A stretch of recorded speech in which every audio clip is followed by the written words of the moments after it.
Chapter 16. It was a dark and stormy night. Sorry, I've always wanted to write that. But it really was a dark and stormy night. "Where is Jake?" I asked as we all got together down the street from Chapman's house. Everyone else was there. Cassie and Marco were wearing raincoats, although it hadn't started raining yet. Tobias was overhead, trying to hold onto a branch in a tree while the wind tried to knock him off. "Jake had to stay home," Marco said. "Something about his dad grounding him." "Why would his dad ground him?" "How do I know?" Marco said, sounding grouchy. "You know how parents are. Don't ask me to explain them." I bit my lip. Somehow, I felt more nervous with Jake being absent. The crazy wind whistling through the branches wasn't helping my confidence either. "I've spotted Fluffer," Tobias said so all could hear. "He's kind of torturing a little rat he's found. But at least it's not a shrew." Look, I'm not a big fan of shrews just because I sort of was one. I took a deep breath. Okay, look, we can't always count on all of us being together, I guess. So we go without Jake. I glanced at Cassie. She smiled blandly. Something was going on with her, but I didn't have time to find out what. "I'll scope out the area," Tobias volunteered. He opened his wings a little and was immediately propelled out of the tree by the wind. I watched as he rode it expertly, swooping quickly up into the air beyond the range of my weak human eyes. After a while, we saw something shooting over our heads at about 50 miles an hour. "All clear," Tobias called down as he shot past. I felt strange, a little nauseous, a little scared. Everything seemed strange tonight. The weird thing was, I knew I'd feel better as soon as I morphed. I concentrated. The first raindrop fell just as I felt my tail grow out behind me.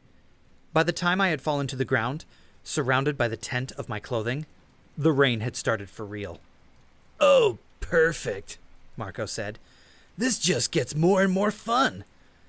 "At least you have a raincoat," I said. "I have nothing but fur, and this rain makes it impossible to smell anything out here." Cassie squatted next to me. She's just a normal-sized girl, but when you're a 10-pound cat, any human being looks like Godzilla. "Be careful, Rachel," Cassie said, and then she stroked my back. I started to move away, but she kept her hand on my back for a few seconds. Then, smiling mysteriously, she stood up. I found I soon lost interest in Cassie's expression. Cats really don't have much interest in humans at all, unless food is involved. "I'm out of here," I said. I took off at a medium run. Cats don't like rain. I could feel the cat brain's distaste. I'd always thought cats hated all water, but that wasn't Fluffer's attitude. See, to him, it was all about the smells and the sounds. Rain washes away sense. Without sense, a cat feels cut off and lost. Almost as bad as losing smells is the fact that rain plopping all around you makes it hard to listen for the important sounds. The tiny, high-pitched squeaks and the little furtive scritching noises. Rain to cats is like being in the dark is to human beings. It just makes the whole world kind of boring. So I ran toward the kitty door, actually looking forward to the friendly smells and sounds of home. At least, that's what Fluffer was thinking. I was still wondering why Jake hadn't come. And I was wondering if it was some kind of bad omen. There was a bad feeling over this whole mission. I knew my way around the Chapman home, both as a cat and as a human. And I was pretty sure I knew the routine. Last time, Visser 3 had made contact right at 8 o'clock.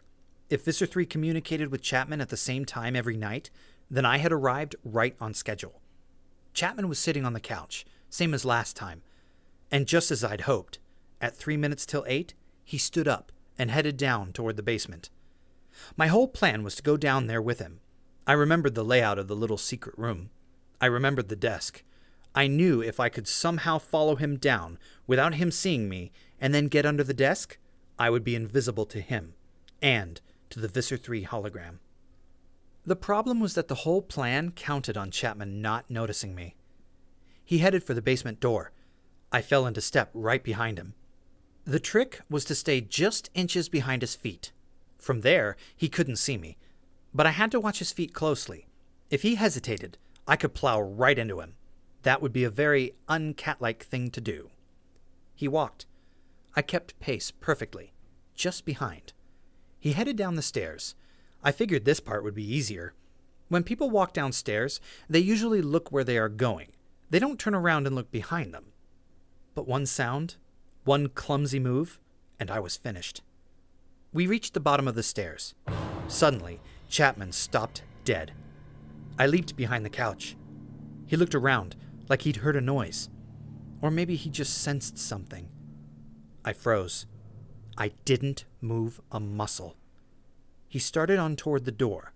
I fell into step behind him again. So what's happening? I nearly had a heart attack. My tail puffed up. My back fur went straight up. I almost bolted. Chapman stopped, and I nearly got entangled in his legs. His left foot moved. I dodged. He backed up a little. I squirmed out of the way. It's me, Jake. What's going on, Rachel? Jake? Chapman opened the door of the secret room. He stepped through. I was right between his monstrously big feet. If he happened to glance down... But he didn't. He didn't, and when he turned around to shut the door behind him, I bolted for the desk. I jammed my body as far back in the dark corner as I could. I'd made it. Barely. I was alive. So far. Rachel, can you hear me? Jake, where are you? You scared me half to death. Are we okay?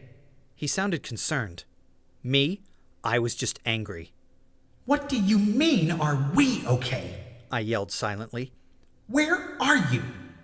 Well, I'm kind of on you. On me? Jake, this is not the time to be playing jokes. Chapman sat down at the desk. His feet pushed beneath the desk, just narrowly missing me as I once again dodged nimbly out of the way. Sorry, I can't exactly see. I kept my eyes focused on Chapman's feet. Cats have incredible powers of concentration. I focused hard on those big feet, each almost as big as I was. I had to stay out of their way. That was the key to staying alive. Jake, we're in kind of a situation here. In like 10 words or less, where are you? In 10 words or less, I morphed. Jake said. I'm a flea.